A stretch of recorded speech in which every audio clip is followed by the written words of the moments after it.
അക്ഷയ് കുമാർ നായകനായി എത്തുന്ന ഏറ്റവും പുതിയ ചിത്രമാണ് 'കേസരി ചാപ്റ്റർ 2'. അഭിഭാഷക വേഷത്തിലാണ് ചിത്രത്തിൽ അക്ഷയ് കുമാർ എത്തുന്നത്. മാധവനും അനന്യ പാണ്ഡെയും സിനിമയിലെ പ്രധാന വേഷത്തിൽ എത്തുന്നുമുണ്ട്. ഇന്നലെ തിയേറ്ററിൽ എത്തിയ സിനിമയ്ക്ക് മികച്ച പ്രതികരണമാണ് ലഭിക്കുന്നത്. അക്ഷയ് കുമാറിന്റെ ഗംഭീര കംബാക്കാണ് 'കേസരി 2' എന്ന് മികച്ച എഴുത്താണെന്നും സിനിമയിലൂടെയെന്ന് കമന്റുകൾ വരുന്നത്. ജാലിയൻവാലാ ബാഗ് കൂട്ടക്കൊലയുടെ കഥയാണ് ചിത്രം പറയുന്നത്.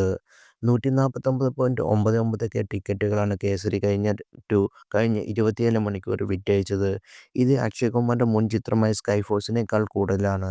ഇതോടെ ആദ്യ ദിനം കേസരി 2, അജിത്തിന്റെ ഗുഡ് ബാഡ് അഗ്ലി, വിജയുടെ റിലീസ് ചിത്രമായ സജ്ജൻ, ആലപ്പുഴ ജിങ്കന തുടങ്ങിയ സിനിമകളെ മറികടന്നു.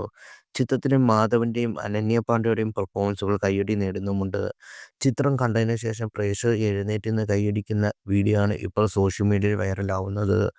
വളരെ കാലത്തിന് ശേഷമാണ് അക്ഷയ് കുമാറിന്റെ ഒരു ഗംഭീര ചിത്രം കാണുന്നതെന്നും ജാലിയൻവാലാ ബാഗ് കൂട്ടക്കൊലയുടെ ഭീകരത വളരെ മികച്ച രീതിയിലാണ് സിനിമ ഒപ്പിയെടുത്തതെന്നാണ് ചിത്രത്തെ കണ്ട പ്രേക്ഷകരുടെ കമന്റുകൾ.